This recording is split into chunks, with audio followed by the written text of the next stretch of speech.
Hi, Okay. Hi, I'm Danielle from Soul Hacker, and today I am joined by John Fulbright from Taos, New Mexico. He's a lightning strike survivor. I don't know how rare that is, but I've never met anyone in the world who's been struck by lightning, and I would guess that's the case for most people. He is a beekeeper and someone who has healed from Lyme disease. His work with bee venom therapy lives at the crossroads of healing in nature, but he does so much more than that. He does all types of healing work. He's such an interesting man. And we originally met at a biohacking conference down in Miami. It's like 80 degrees. Both of us are wearing cowboy hats. And we walked in and I saw you, John, from across the room. And I was like, I need to meet this guy. And I made a beeline. I walked over and started talking to you. And then realized we shared this story of Lyme disease and we had different routes of healing and we were supposed to connect. And so I'm glad that we can continue our conversation right now since it's been a few months. Yeah, it's awesome. What an honor, Danielle. Definitely. I never in a million years would have figured that I'm doing what I'm doing today, which is primarily helping Lyme patients, A, realize that's what they're dealing with, and then B, how to deal with it in a sort of natural, very spiritual, very effective, very gentle yet powerful. I mean, it's just paradoxical how one can heal from Lyme disease in this modern world. And I guess the backstory is how did I even get involved in this? And Right. so, I grew up in Los Alamos, New Mexico, where the atomic bomb was developed. My dad was a genius scientist, but kind of a mad scientist. His father, at a young age, his best friend was a Native American, and he was a Blackfoot Indian, and they were Boy Scouts together. And his friend Kelly taught him everything about how to hunt and trap and skin animals and tan hides and Wow. do beadwork. And so my dad was what we call kind of a white Indian. He really wanted to be an Indian, or a native indigenous person, but he was not that. And so, but he had a love of it. And Yeah. his father was racist, and it was very unfortunate that his father forbid him from hanging out with his best friend. Oh, And wow. that kind of broke his heart and set the stage for his life. So he was a genius scientist, but he was quite upset internally. He never got the love of his father, and because of it, was never giving his love to his brother. And at a very early age, about 14, was when he was fully traumatized by that situation. And so he went on to develop a major drinking issue and went to Emory University, was, like I said, top of his class, genius, met my mom, who was also at Emory with a master's in foreign language and French and whatnot. And they got hired, or he got hired right out of college in 1965. And they came to Los Alamos to work on building a X-ray machine to photograph bombs blowing up to make them more effective. So Wow. that was kind of his Star Wars type gift, was that he could design an X-ray machine that could photograph images of explosives and get 1,000 frames per millisecond kind of thing. So it was really wild what he did, and but he wasn't very happy, so he drank a lot. And so when I was 14, he died, and I inherited his camera. Oh, I don't know. We had that in common. We both lost parents young. Hmm. Yeah, and and I didn't know how it would have affected me. I guess it was an abandonment issue or whatnot, and it definitely affected me. I used to look up into the stars and say to the stars, "Hey, if Dad is that you, wiggle to me, shine or shimmer and flicker or something, give me a sign you're out there." Yeah, I do the same thing. And so, anyways, it was really interesting. So I had a great love, natural love of nature. I was always very drawn to wilderness. Mhm. And so I got lucky, met the Los Alamos Explorer Post 20 was a group of ragtag adventurers. We had a hamburger stand at the ski hill in Pajarito, and we were able to flip burgers all winter and then put the money towards river running in the summer. Oh, So we cool. had advisors that got us into the Whitewater. And so actually at 12, I started learning with them. And then by 14, I was completely hooked. And when I graduated in 1986 from Los Alamos, I went out to Northern California to Humboldt State University, which is now Cal Poly Humboldt. And I had a great interest in wanting to be an oceanographer. Jacques Cousteau and his Mhm. crew were a huge inspiration for me. And so I started down that road. But I had grown up, climbing, playing ice hockey, skiing, and I lived in the mountains. And so I had a solid background in adventure outdoors. Yeah, it's so amazing to grow up like that. I grew up in New York City. I hear all of this and I'm fascinated by it, but it's so unfamiliar to me. Now I love nature and I love visiting these places, but that's Oh, really amazing to have that kind of upbringing. I was one of those kids in high school that just ate it up. I basically, Yeah. as soon as I could, I was outside camping all the time. My mom would just be like, "Where are you going?" I said, "I'm going camping." She said, "Well, it's a storm coming." I said, "Yeah, Mhm. it's going to be really, really quiet when the snow hits." And so I would go out all the time, and I had that in me. And my dad was really into mountaineering, and so his friends were in Los Alamos actually were climbing on K2 in the Mhm. 70s, and there was a big disaster, and people died, and he kind of got out of it.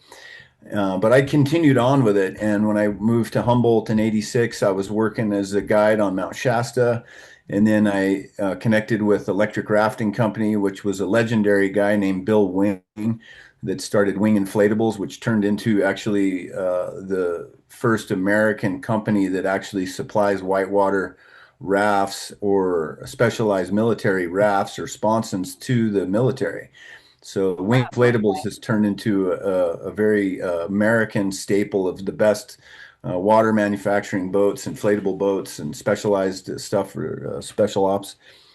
So, anyways, growing up there was amazing. In Humboldt, I ended up river guiding a lot, and then in '88, I had my first major near-death car accident, and it was at that time that I read Stephen Covey's Seven Habits of Highly Effective People, and was Wait, like, you had a near-death car accident before your near-death lightning strike. "Oh yeah." Okay. That's what got me on the Wow. path of actually designing my life around my interests instead of what I thought I should do. So coming from Los Alamos, where it's all science, everybody's like, you got to do science, science. So I was like, well, I'll go oceanography. I love scuba diving and Yeah. adventuring in the nature, and so I'll do that. And then once I had that car accident in '88, I I went pretty quiet in myself, and I read the Seven Habits of Highly Effective People, and Covey's book really helped me get clear on projecting forward. I Mhm. was really good with photography. I loved cameras. This photo behind me, I've photographed lightning my whole life. I've photographed nature my whole life. And it I'm was sorry to after interrupt. that. What's really interesting about the lightning, I just have to mention this because I was blown away by it, that you have this lightning photo that you took before you were struck by lightning. Like that, Yeah. like Oh, that, yeah. that's unbelievable. I have a huge library of lightning prior to my first strike. I've actually been hit twice, but the second one was more gentle. I was teaching a kayak lesson and it hit the mountains and shocked us in the river, so it wasn't so bad. But the big one in 2004 was billions of volts and billions of amps, and blew a hole through my whole system. Basically, went in my right leg, out my left arm or my right arm, and fried my guts and liver and gallbladder. Do you know statistically how rare that is? Like, do you actually know? I mean, I have no idea, but that is, It's it's pretty rare, but yeah. I have actually. There is a group of lightning strike and electrocution survivors in the United States, and Yeah. there's more of us than you'd imagine. Huh. And I'm really lucky. I was definitely heavily changed. I lost 60 pounds after that strike, Wow. but many of the people I've met that have been hit have had serious damage. A lot of pain afterwards, a lot of dysfunction. Sometimes some have had clairvoyance come into their life unexpectedly to where they hear spirits and see the other side of the veil and weren't Wow. prepared for it. There's a lot of amazing stories of surviving lightning. It's like what you see in And a Marvel movie. Like someone gets hit by lightning and then suddenly they have superpowers, right? Like it's yeah, I've unbelievable. tried the magic on lottery tickets. It hasn't worked. That hasn't figured out yet, but it has been very insightful. The lightning has definitely changed everything in my being, and it really took me from uh, where I was at the time to a whole new world. Like I have a whole nother life now. So, back in '88, I wrote my degree. I gave up on oceanography and I wrote a degree in adventure travel.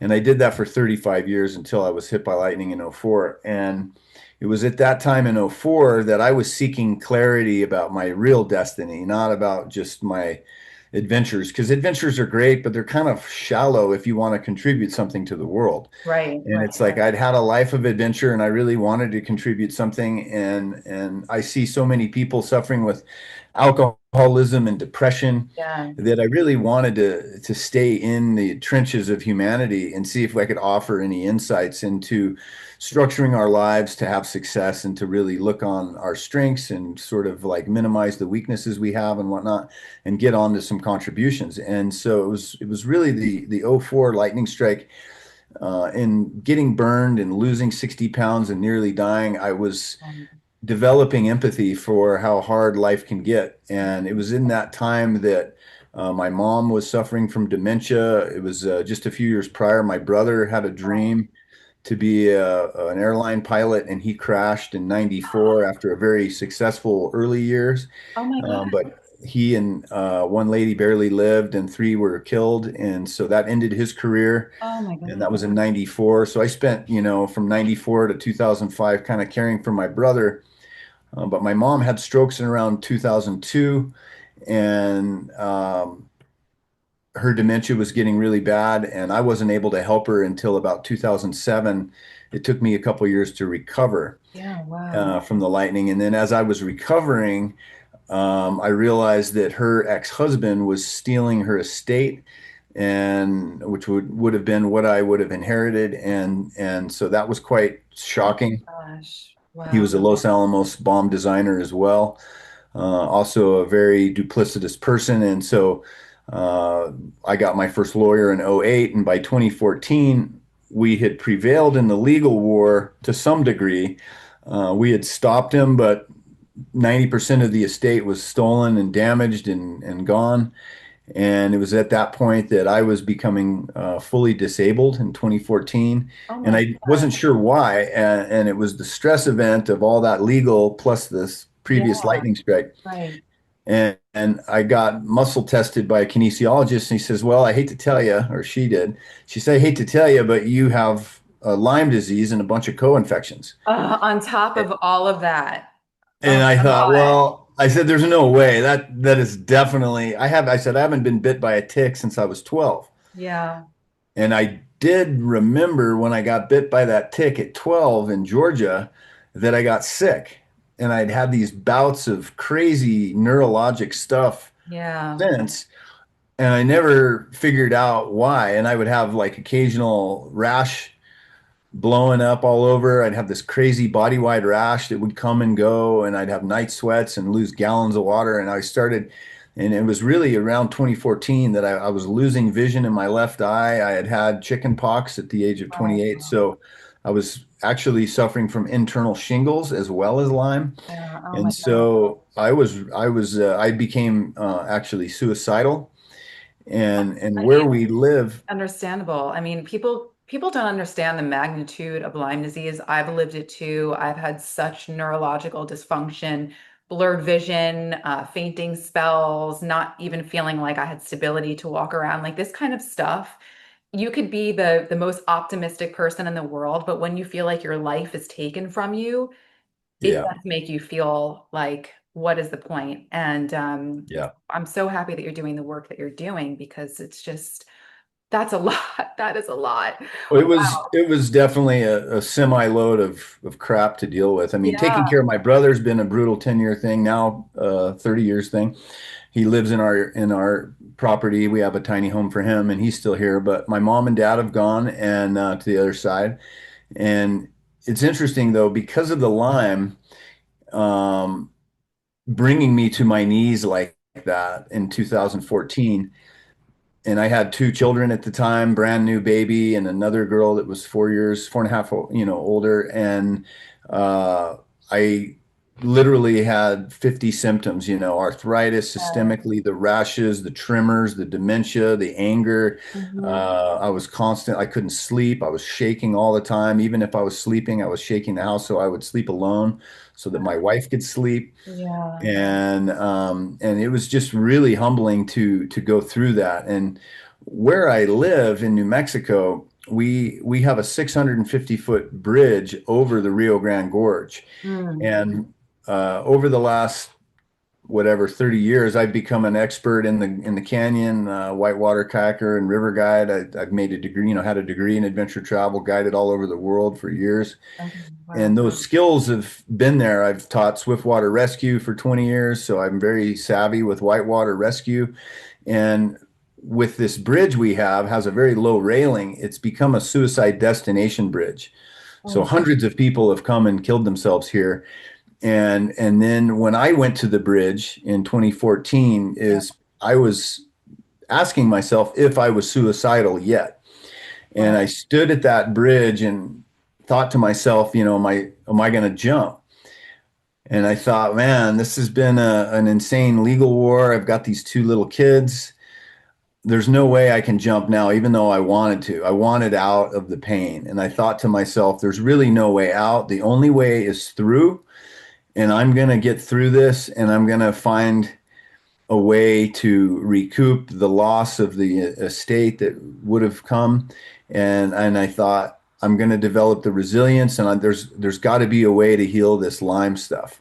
It's And so unbelievable because like I think so many of us have had that point in our life where we question ourselves and for me I'm a very spiritual person like you and I felt like you're not supposed to take your life and it was like always thinking of a million how could I do it in a way that maybe wouldn't be so hurtful to people around me or it wouldn't be so painful physically like I've had all these crazy thoughts when I was so sick but then yeah, I kept thinking, this is not what God wants for me. Like, this is not how it's supposed to go down. There has to be another way. And I kept praying and searching for it.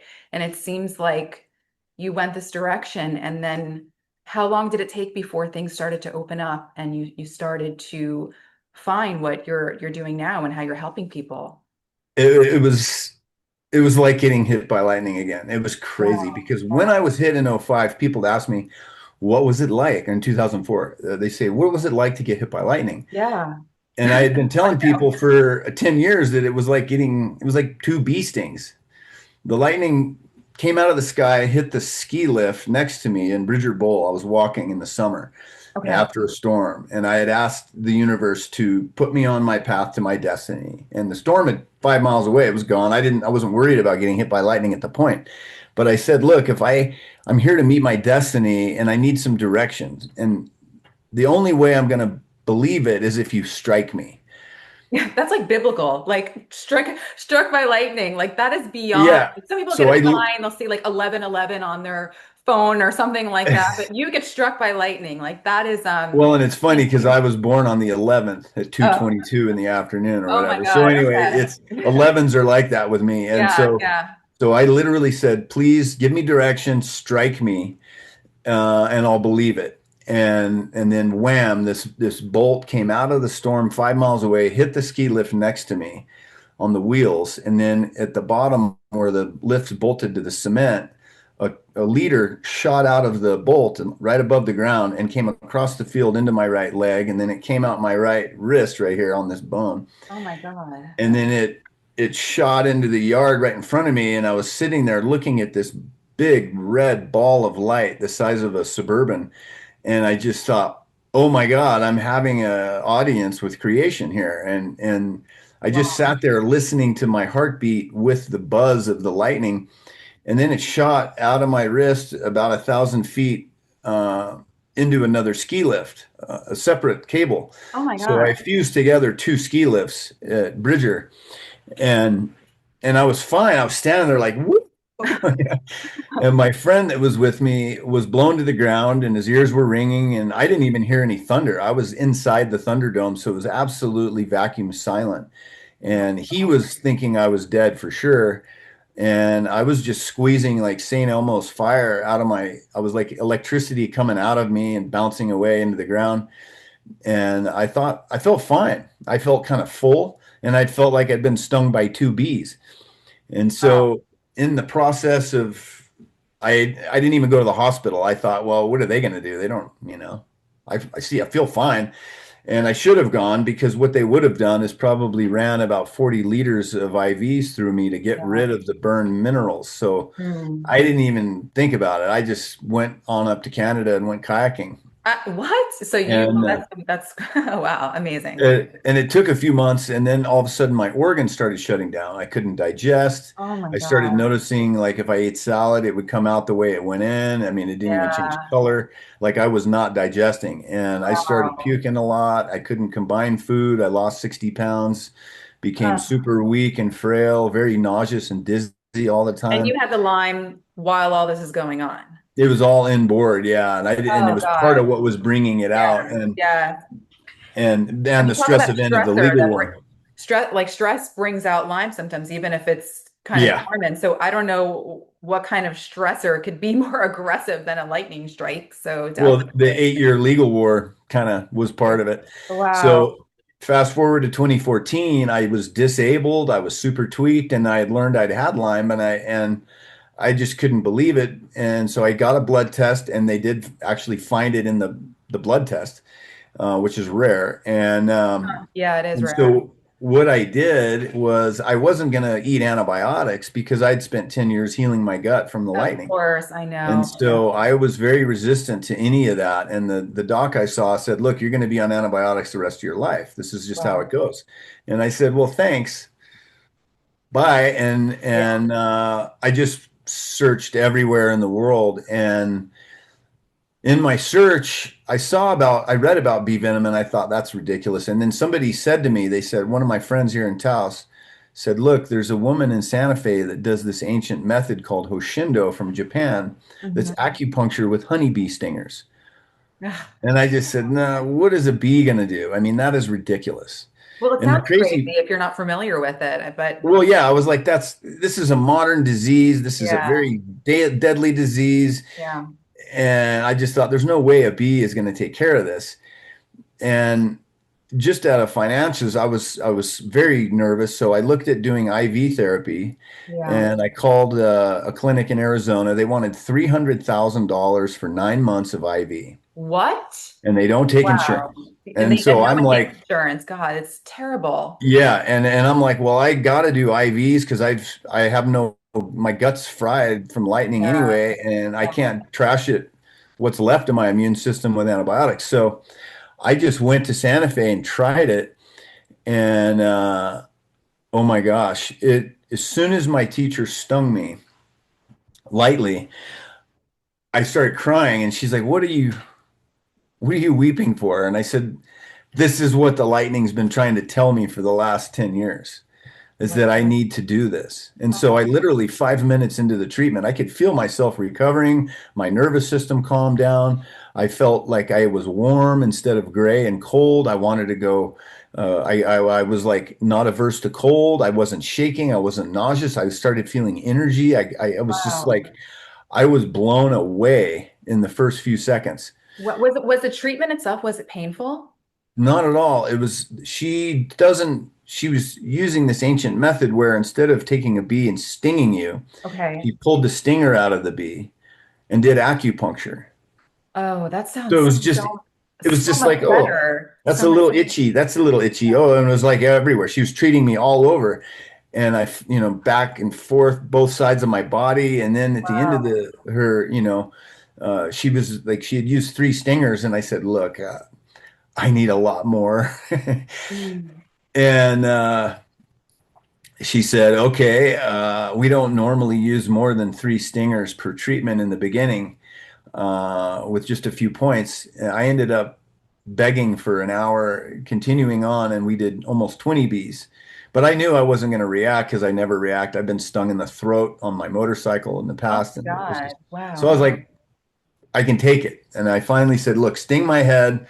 I need a full sting on my head. I've got a headache that hasn't gone away in 3 months. I was having severe ocular pressure, Yeah, migraines, I've gone all through the all of that. nausea, Ugh, severe horrible. tinnitus. I was having Bell's palsy on this side of my face, Oh God. all Yeah. kinds of stuff. And as soon as she stung the top of my head, it was one of the most unbelievable experiences I've ever had. When she put the full sting, and this was a real sting from the bee to my brain, and this isn't highly recommended for anybody. Yeah. Typically, we never do full stings on the head with Lyme patients that are jacked full of Lyme. The reason is it's so cleansing you can clog up the lymph system. Mm, But I'm pretty active. I pretty good detoxer. yeah. Anyways, I begged for that full sting to just deal with this headache. And as soon as she did that, the bee, as she put the bee on my head, I felt like I was a speck in the universe, and the entire universe was the bee. And Wow. as the bee put the stinger in my head, the universe and the bee and I changed positions. It's like the bee shrank to this little dried thing on the top of my head, and the universe came out, and I could see the mountains and I could smell the flowers and hear the wildlife and see the sun. It was like it's like I came back into my body. And then I told her, I said, I have to do this medicine 100%. And my wife and friends were going kayaking, and they said, well, meet us at the river. And I said, look, don't expect me to paddle. I feel like crap. This was before my treatment. And I drove out of that treatment, and I felt like jacked up on the bees. I thought for sure I got energy. And I literally drove maybe 4 minutes down the road, and I had to pull over or I was going to die. Like I literally had to pull over and sleep. I pulled over, I God. fell asleep in the car, and I woke up about 15 minutes later, just like I was 18 again. I went to the river. I got dressed in the gear. I wasn't averse to the cold. I jumped in the river. I was kayaking. I was doing tricks. This is I had all my after one faculties. treatment. Yeah, That's unbelievable. And it's like also so, disability back to kayaking. and it's just amazing that you're talking about nature. I mean, bees. Like if you think about all the creatures and the earth and how healing, there's so much healing in nature, and then bee stings and how that can be the antidote um to Lyme disease. I mean, that's wild. That is so unbelievable. I mean, I've heard all different kinds of stories, but the one you're telling me, especially doing it this way, is fascinating. It was such a gift, and I really felt as I was kayaking, I really felt like this is the first time nature has fully had my back. And it Wow. made me realize that we are always connected. Same with the lightning strike. It showed me that we're always connected to source. Even if we think we're alone, we're not. We're connected to the other side of the veil and our ancestors. We're connected now. We're always connected to everything that's been in all time. Yeah. And that was the biggest thing with lightning shifted my perspective on time. I saw many, many, many, many past lives. I saw that I've been doing things of good service to the world for centuries, that there's skills that I like to help things. I like to be a peacemaker. I was the peacemaker in my house.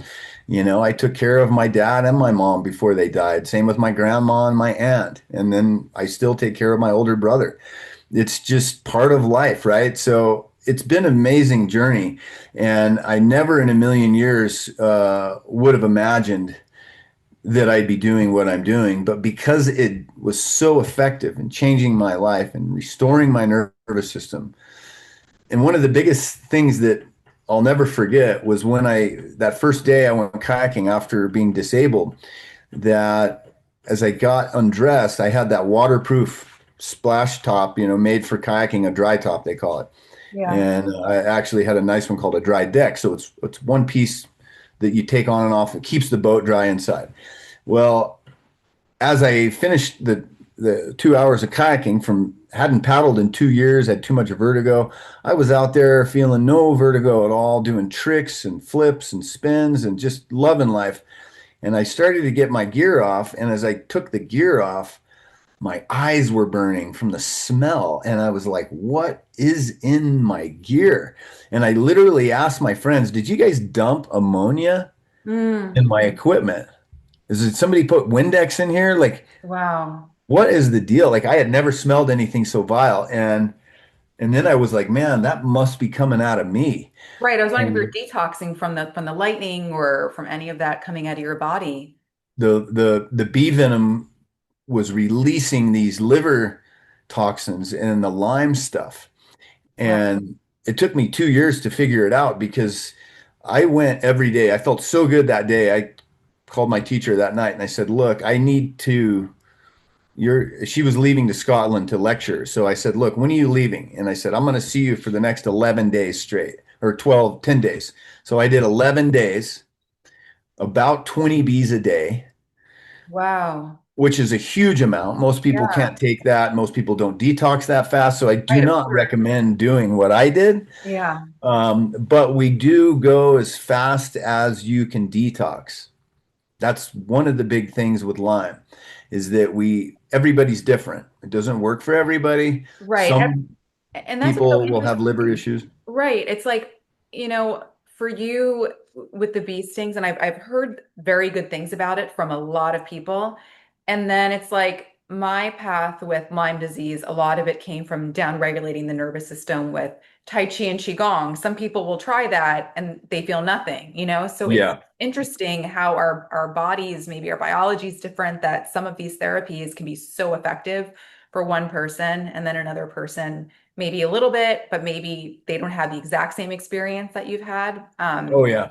It's Yeah. very true. And so learning all those nuances is kind of what I've been doing for the last Yeah. 11 years. So I've used about 20,000 bees on myself, and I've become very clear that, and I worked with MDs. I watched my liver and kidney levels. I watched all those enzymes, and it was actually when COVID hit. It was right before it was just coming into the news.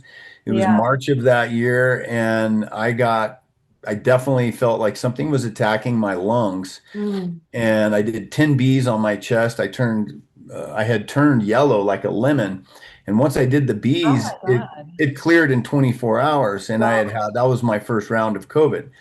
But interesting enough too, is 3 years after Venom, Lyme was in the back seat. I was stinging, 3, 4 days a week. I was actually using about 30 bees of treatment, which was quite a lot. Again, I don't recommend going that high. But it was working for me. And I ended up getting very sick at one point, and I thought, man, something's attacking me. Mm. And I did a bunch of venom. I did a bunch on my head because my sinuses were going nuts. I was having Yeah. heartburn all the time. And that's when I discovered we had a roof leak and there was 1,000 square feet of black mold. Oh, I was going to ask you the mold. And Oh and gosh. so I had been telling my patients and clients that I was seeing, Yeah. make sure you have no mold in your scene. And here I was living under 1,000 square feet of it. And once I realized that it was because of the bees, I could even smell it because I did this big treatment with about 10 or 12 bees, and I could smell this acrid, rotting, and I'm like, something's wrong in our house. And I ripped the roof out of my closet, got above the insulation, and underneath the roof was black mold across all the sheetrock, Oh my or God. not sheetrock, but across all the chipboard. Yeah. And Yeah. so that was another, and that was right before COVID hit. And so we were ripping the roof off, $50,000 roof. It was a total nightmare. But again, I was like, the bees saved me from Lyme. Now they saved my whole family from mold. I'm going all in on this. Like I have to bring this to people that need it. And So that was it works for Lyme, it works for mold also, and then like other like chronic conditions or like long COVID, for example, it works for that. highly effective That's on something I many wasn't even people. aware of. I always knew the way it worked in Lyme disease, but I never thought of it as a long COVID therapy. That's so interesting. Oh, it's huge. And I was just listening to a lecture by Dr. Stephen Staganu from Okay. Romania. Uh-huh. He's a world leading expert in bees and all their medicines. Mhm. And as he would concur, and many where in Europe, there's a 500 history with bees clearing rheumatoid arthritis. There's a huge amount of data working on all the arthritis, which I had to systemically, Yeah. and I was treating the joints and absolute relief. And so what we see is bee venom therapy done correctly can affect positively over 600 diseases. Wow, that's incredible. I That's use really it for everything. I've stung both my kids for everything, and they're really into it. I mean, as much as a kid could be into getting great. stung by So bees. you're doing the acupuncture, Hoshindo, am I saying it right? Yes. So you're doing that. You're not just taking the bees and putting them all over somebody's back and stinging them in that way. No, and Okay. as part of our treatments in Hoshindo, once we work somebody up Yeah. to a certain amount of venom, we Yeah. start very, very light. We make sure they're detoxing well, they're getting their binders, they're getting their vitamin C. We're trying to reduce histamines in anybody, Sure. and we're very careful. We always have epinephrine handy. We always Yeah. have liquid Zyrtec. Or liquid Benadryl, and we never do any venom without any of that being present. I also really like to work with everybody. I tell everybody to work with their MDs so that they can monitor their kidney and liver, all the different functions.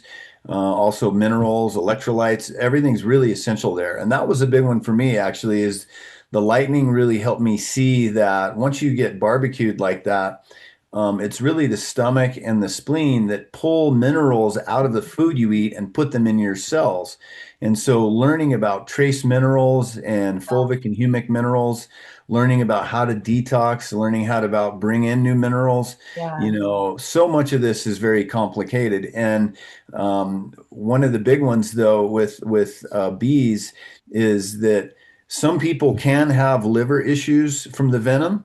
A Okay. lot of people with Lyme have liver issues from the Yeah. toxins of Lyme. Yeah. And in most cases, we see the liver functioning improving greatly. Okay. Many of my clients, when they add venom to them, they'll smell very quickly of Uh, really nasty ammonias and yeah. toxins coming out of them.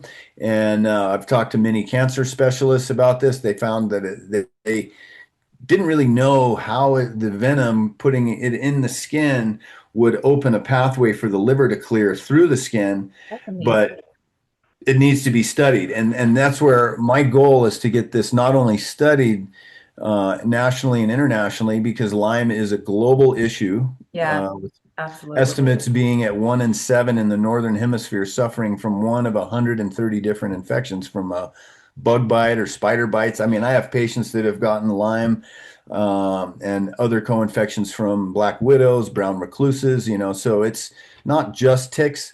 It's many little biters. Right. And it's so upsetting because nature's so healing and it's great to ground and it's so good for our nervous system, right? But then it's also so frightening. So it's like this Yeah. paradox of like wanting to be in nature and then terrified that like some strange thing is gonna, insect's gonna bite you and it's gonna ruin your life. And you're like, how do, even if you cover up and you spray, it just, there's one little thing could drop in your head, the size of a poppy seed. And that's what happened to me, I never saw Yeah. it. Well, And and my children too. I mean, they yeah. were little babies and we were in New York up near Ithaca Yep. and there, we were very diligent. And then one day I found one hiding in my kid's belly button, Oh God. Wow. engorged and red and the whole deal. And we put her on a month of cephalexin because she couldn't Yeah. do, she was allergic to penicillin, and you can't do doxy when you're that little because it trashes Yeah. your enamel. So we did that. But then since then, I've stung both my kids with the bees and, doing treatments on them for sports injuries. And, they're both ballerinas and really into Oh, that. So, we've all, and it actually turned out we were having kids, and once I figured out I had Lyme, I started looking at my wife's chronic illnesses. She was having like endometriosis, all yeah. kinds of IBS and internal issues. And sure enough, she had Lyme. So Wow. Oh my both of our kids were gestating inside while she God. had it. And Oh so boy. we've wondered, do they have it Yeah. already?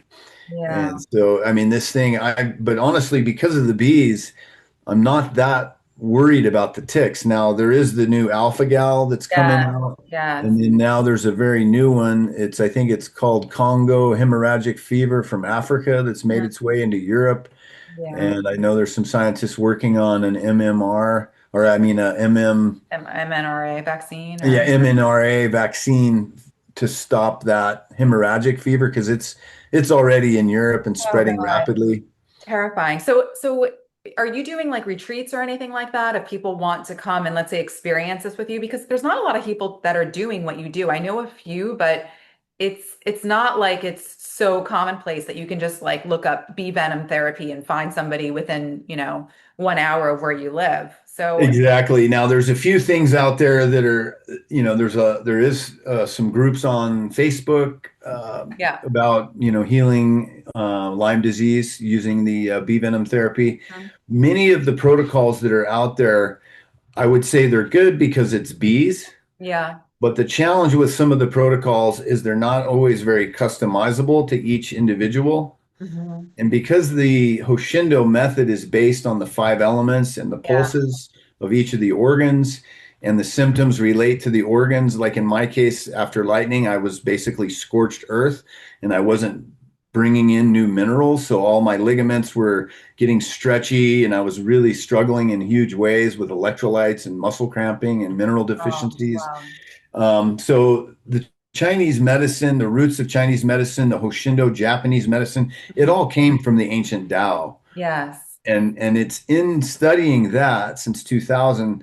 I just happened along to study the Tao in 2000, and I've just continued going down these layers. With the Hoshindo was another layer, but learning the Wu Dang China Tao medical astrology and the real depth of how far back this knowledge goes has been enormous. And that's where I would exercise caution with a lot of the online protocols because, Yeah, again, it isn't as customizable. definitely. What works for one may not work for the other.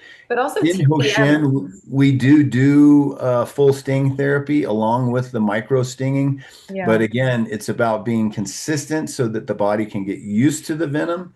It's about not going too fast so that the body can not get too congested or have too much lymph getting swollen and jacked up.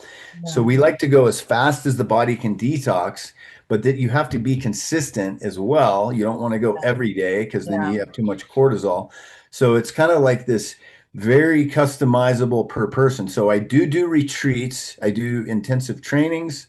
I also do a bit of survival instruction for people that can't get to me Okay. that want to try to find a way out. And the best way, though, is sensei to student. It's always the better transmission. There's so many nuances to this. Yeah. It's really the best way to learn is in person.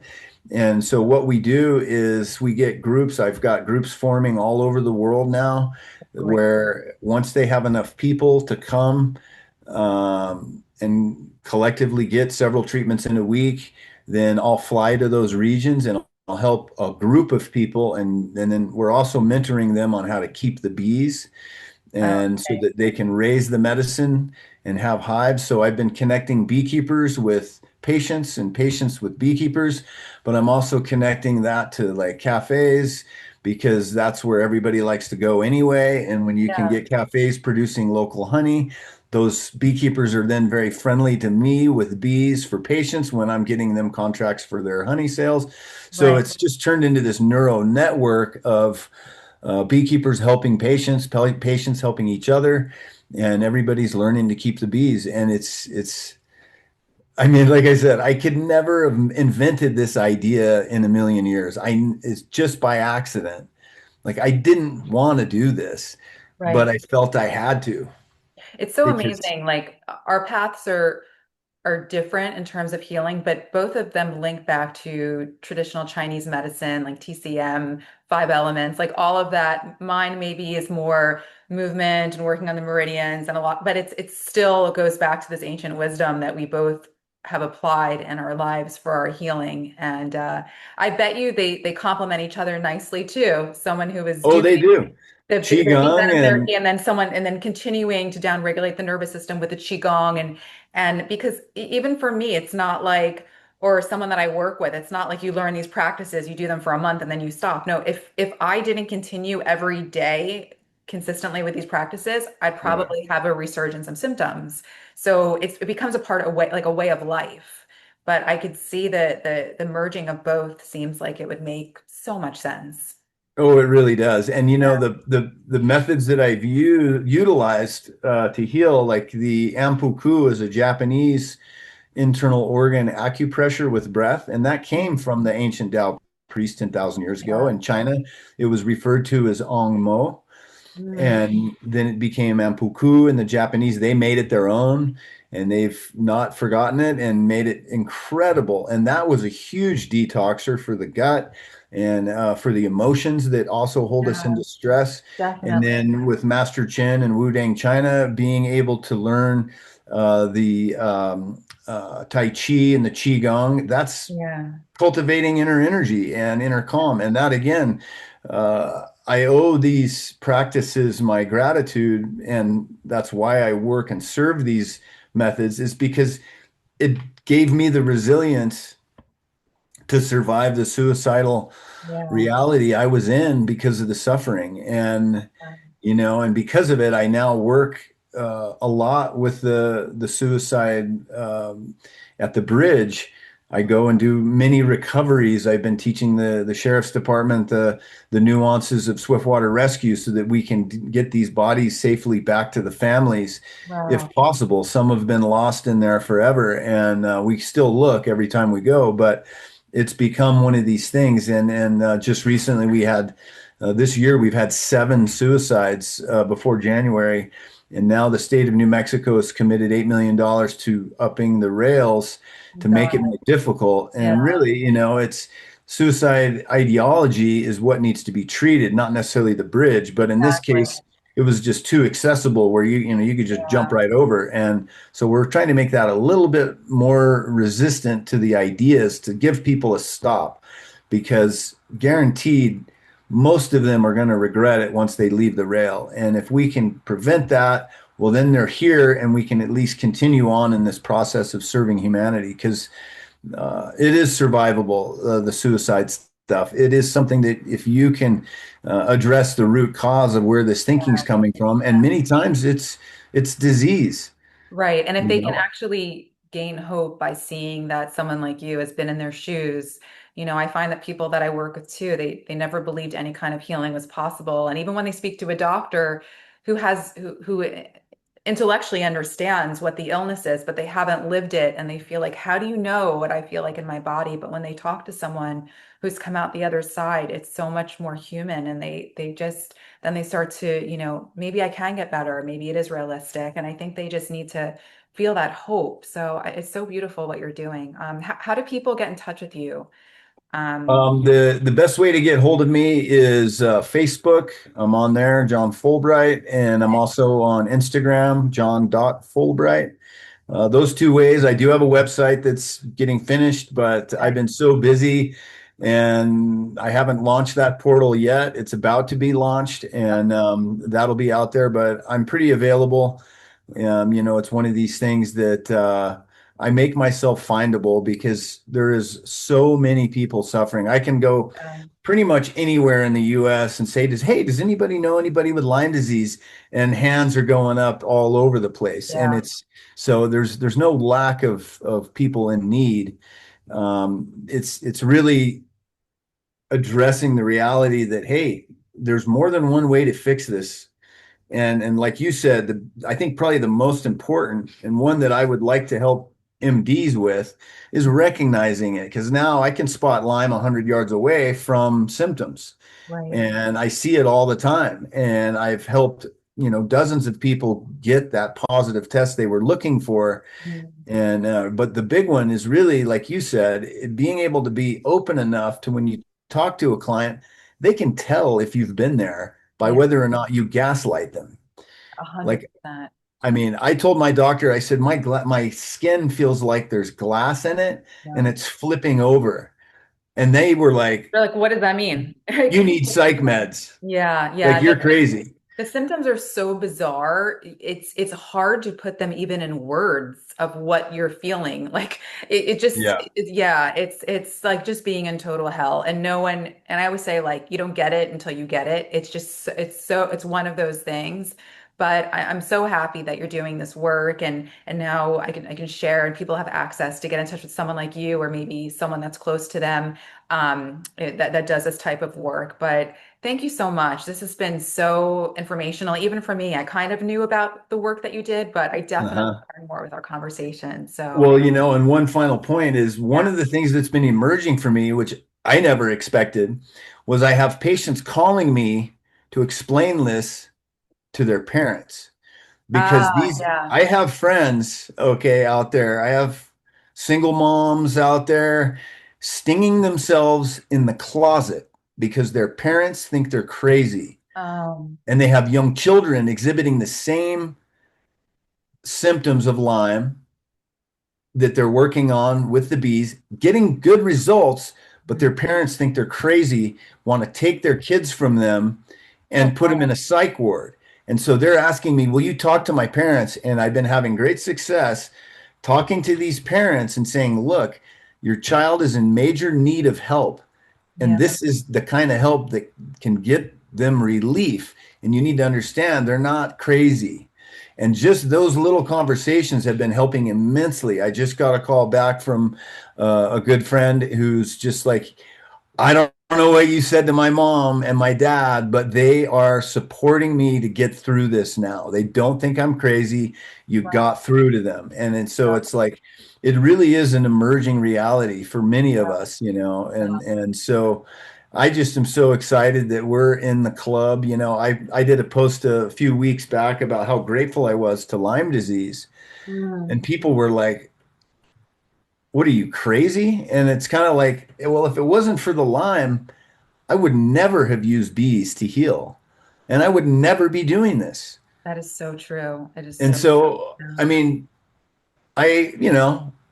I'm extremely grateful now. I've come out the other side of it being a massive problem, and I'm just Yeah. really fired up that I want to get this addressing alpha gal. I want to Yeah. get this addressing long COVID. It needs to be nationwide, internationally recognized. There's now 11 new codes in the international disease codes for extended care coverage for Lyme disease, Uh-huh. thanks to Jenna Luchtier, who's the senior medical advisor to the US government and senior advisor to the World Health. She has Lyme. She's in her 80s, and it's because of her work getting these laws made. We now have 11 new codes, but not many things are being applied to that system, and we need it. I mean, We we're do. in some really uncertain times right Oh, now, yeah. and I know that Lyme's come into the media. Yeah. I know there's a lot of conflict out there with information in terms of vaccines, vaccine damage, Lyme vaccines, Yeah. and so it's a very Wild West kind of reality right now. Yeah. And I'm just here for the people that are needing the help, and nature has got our back, and we need to start having a greater reverence for that because Yeah. we can't be separate of nature. We are not above it, Yes, you know. totally, totally. Well, Well, I'm so grateful yeah, to connect with you, Danielle. I me mean, I really too. appreciate you having me on, Thank you and so much. Yeah, I yeah, really hope people learn from this. So thank you. so psyched, so grateful.